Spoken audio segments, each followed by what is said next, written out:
Angel, as president for next year, what gaps do you think that you can fill that you saw this year, just in the chapter as a whole? Chapter as a whole. What do you mean gaps? Like, can she be like specific? Like, what do you mean like gaps? So, just like you said in your opening statement, like about membership, like what are areas that you think that we can improve on? Okay. The gaps. I Yeah. got you. All right. One area of improvement that I believe that we should do as a chapter is membership. I believe that creating genuine personal relationships with our members and just checking on them routinely actually really helps them in the long run versus just reaching out to them and telling them to come out to workshops. People don't come out to workshops because they know that a lot of times it's, people have exams, people have school as their priority. So if you tell them to come out to a workshop, most of the time they're not going to come out. So typically, if we reach out to them and tell them to have that personal connection where we tell them to come to this workshop because it will benefit them in this and this and this type of subject, I believe more individuals will be more attuned to come out than just to say, oh, come out to here. Another gap I also noticed this year was also sponsorship. I believe lack of sponsorship also comes to the fact of us failing to reach out to enough companies in a timely manner, but also our brand of Nesby. People know of Nesby, but I feel as though digitally we can do a lot better in putting our image out there. And so one of my ideas I had for next year is actually creating a LinkedIn page so we can reach out to Nesby alumni as professionals. Because we do understand most professionals now in our age are actually more on LinkedIn than they are in any other network.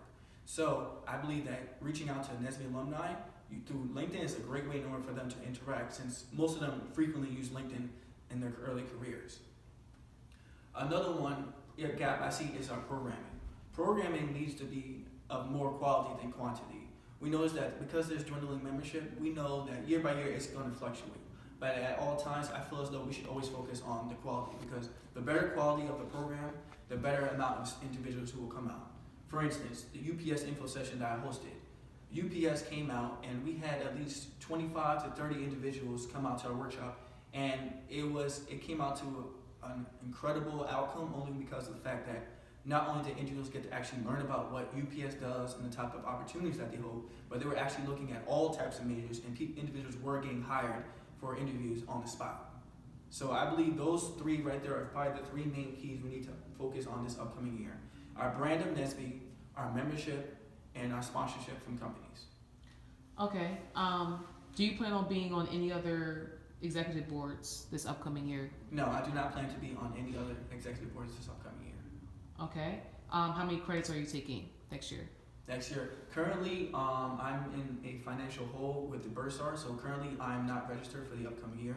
But by the end of semester, I plan to at least take 13 to 14 credits. I know that's what I anticipate, but right now I'm not registered.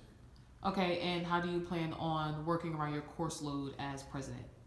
I continue to do exactly what I did last year, is actually planning first my class and study, my personal study sessions to myself first, and then planning around Nesby, because as we know, Nesby is a high priority, but at the same time, school is the highest priority before anything. So I plan to actually plan out my whole entire class schedule first, my own personal study schedule, and then Nesby, and work around what exactly can be done. If something can't be done in a timely manner, that's why we have micromanaging time for other individuals. If someone can't pick up my stuff, I have VPs to pick up that, or anyone else on the e-board to pick up what I can or can't do, or even potentially general body members. Like you said, we're here to help each other. If someone can't pick up something because of an exam, let someone else take up the slack for them. Okay.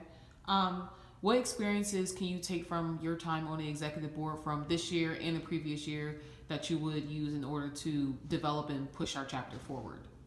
Push our chapter forward. I think what past experiences is keeping focus on our communication. I noticed that our communication was lax of this year versus the year before that. And I think it's just really enforcing and pushing people to understand that we really are a family and we have goals to achieve. I think the biggest thing we can do actually is actually meeting with everyone on the e-board one by one and having out the goals that they want to see versus the actual attainable goals that we need to complete. And then from there, work on what exactly they want to see, because people come onto the e-board for a reason. They want to see something, they obviously want to see something better. So I feel as though, because we also have national and regional standards that we have to uphold to, I feel as though we should work with that and the personal goals that they want to see in the Nesby chapter and trying to find some type of cohesive program where both sides are satisfied. Because most individuals who come onto the board, they do their job and that's because it's required and that's it. But I feel as though people can do something more, and a lot of times I ask people to speak up about the programs they want to do. So Give them the chance. It's not like we have anything to lose. Try new programs. If we see that the quality of the program is going down or there's not a lot of turnout, try something out. I plan to at least have this upcoming year, everyone create a new program that hasn't been done in the past at least 2 years. Completely new. Try to see what exactly and what's actually the goal of the program and how much impact we want to see, because that's exactly what our mission is. We're here to serve the membership, and that's what I want to do. Okay. How do you plan on fundraising to get costs of conferences and nationals down? Conferences and nationals.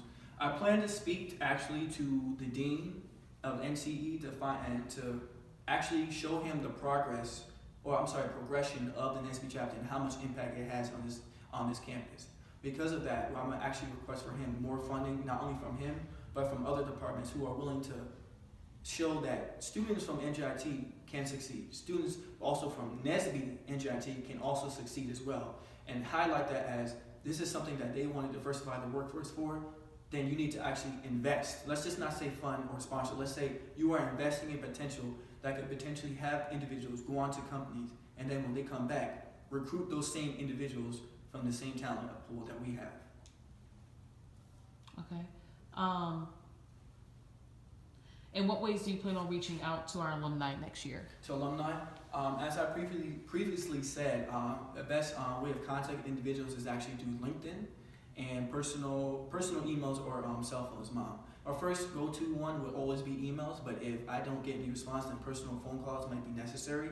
But I think the biggest thing is, like I said, developing that personal connection with those individuals and just reaching out to them time to time, and then even asking them, how can we help them? Not just how they can help us, but have it as a cohesive relationship where it's a two-way street. I get something from you and you get something from me, because obviously in order to get up higher in this world, it's not about what you know, but who you know and how much impact you're helping out.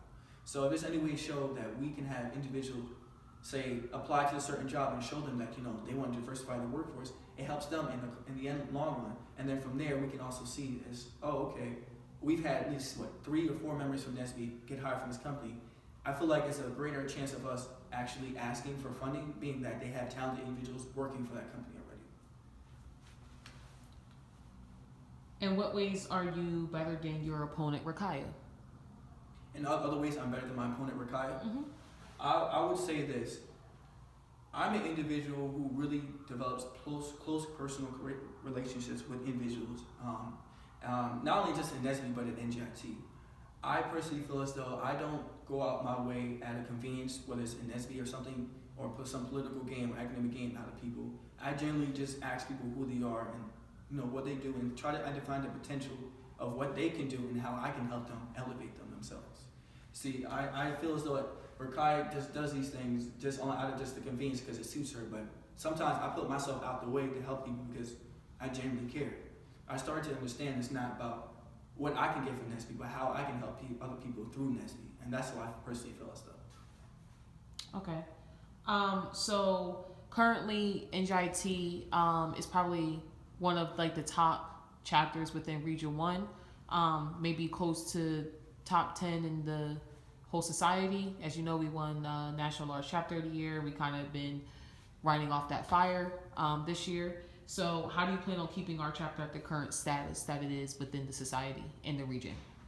And within the region, it's currently looking at what has been successful for us and continuing to build off what we've done successful in the past and present to build off it. There's no reason for us to try to do things that aren't successful for us. It's just actually measuring how well we are doing things. So that's why I feel as though implementing electronic, let's say, attendance, lets us look at certain programs and see okay, we have individuals at this program. Okay, how many did come out to this program? How many did they feel about it? And I feel as though this is a better way of measuring it, because it's not just hearsay or witnessing. It's actually looking at the data and going off from that data. How can we be better the next year? So that's what I personally feel as though we should do. Just building off what exactly we did successfully and try to see what we can do better. And it doesn't have to be a large increase of doing better. It could just be a very small step that we could have did something, or a very small change that can make a huge impact on what we're trying to do. Okay. Thank you very much, Angel.